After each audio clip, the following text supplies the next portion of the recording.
Okay, so again, I know a lot of students have modeled a different sort using a different orthographic, and we will go into that a bit later. But what we want to do with this one is just look at how to apply different maps to this material. So what is a material? A material is basically something that we apply as a shader group to these mesh that changes the way light interacts with it. So at the moment it's reacting as if it were a solid object, but we can make it so that it's reacting as if it were glass and light was shining straight through it, or completely reflective, in which case it's bouncing straight off of it. And so what texture maps allow us to do is change the way that light interacts with those materials. So I've put together a UV map already that we're going to use on this particular model, and look at the very beginnings of how to UV unwrap these shapes so they match those materials. So we'll go into UV mapping a little bit later with less complex shapes, but for now I just want to look at apply materials. So to apply material to a specific object, you can right click on it and hold and go down to assign new material. And we want to do that because if we apply it to the default material that's there, it'll apply it to every part of it, and you may not want that material on every part of it.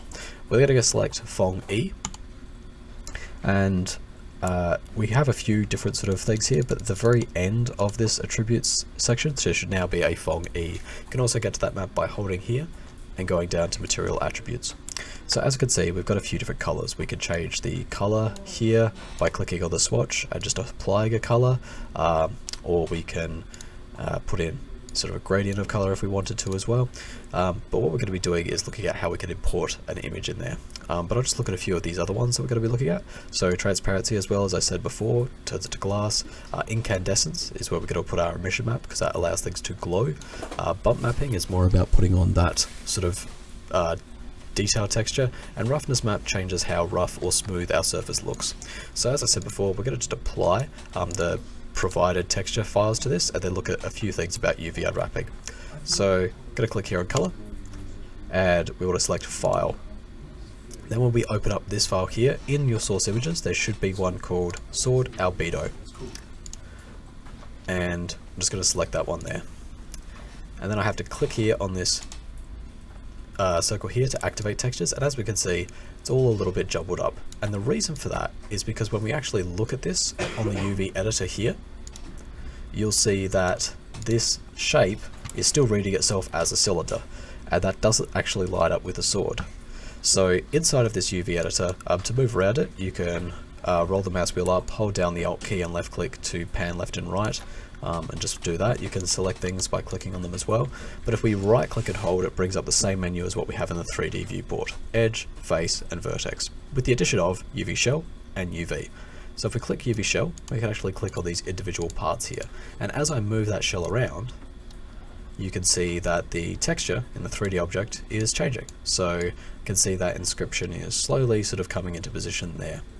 So rather than try and stretch it to match that, what I'm instead going to do is look at a few different UV unwrap options.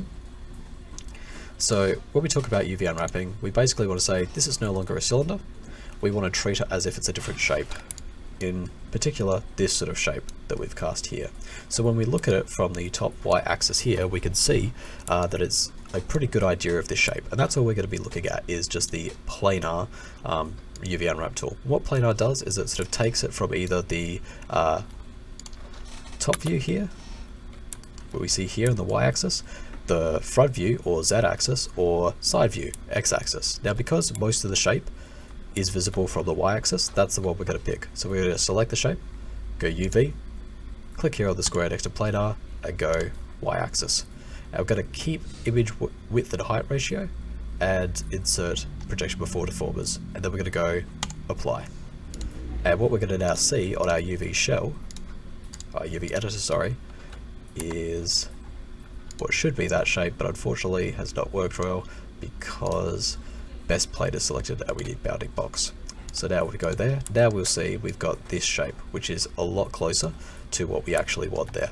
But it hasn't done the whole shape there, it's just left out this top bit, which we still want.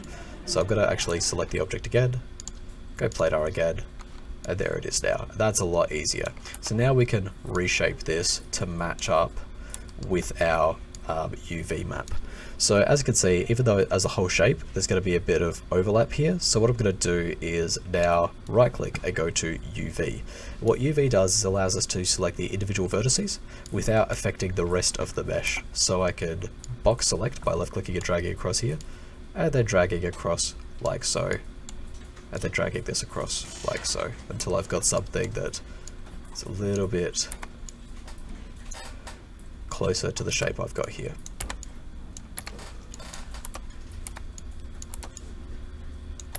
Cool. Alright, and as we can see here at the 3D viewport, now we've got that all lined up. Cool, and that is color maps. So as we can see now, it's got a completely different color, we've got a different design on there, and trying to model this would be a nightmare, so being able to just put that as an image text is really useful. But now let's look at the other textures we could have here. Let's first look at bump mapping. So bump mapping basically is a way of changing the way that light bounces off of this. So at the moment it's bouncing off it pretty uniform, but we don't want that. We want it to sort of change when it comes over this inscription here. So we're going to actually go down here to tangent space normals and then click bump value and then click here and go to normal, and that's going to apply this map here. And you can't really see it very well, but you can see that that inscription is just plotted in there. So if we go open now, and it's a bit hard to see because the lighting is not good in the preview, we can see that they've got a little bit of a indent now where that is. So again, we'd have to bring in some lights before we see this properly. So if I bring in this point light and activate lights, we can see a bit better. And you can see it looks as though it's been carved in now, which is the look we're going for there. So that's generally what bump maps and normal maps do. They allow us to add that sort of detailed shadow and bump without having to sculpt it in, which is really useful.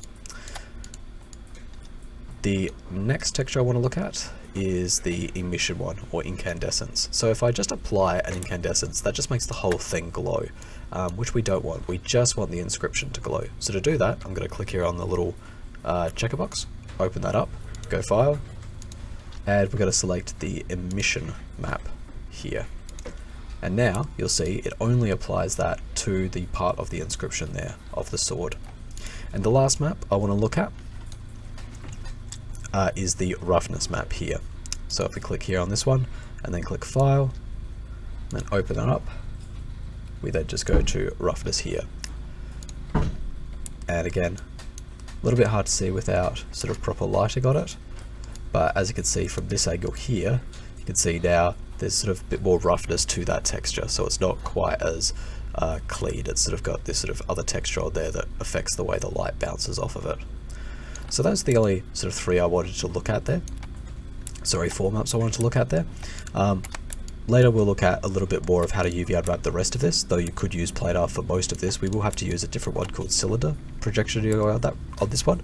That'll take a little bit longer, so I'll give you a bit of time just to have a play around with that, and then we'll do the rest of this one as well in the next video.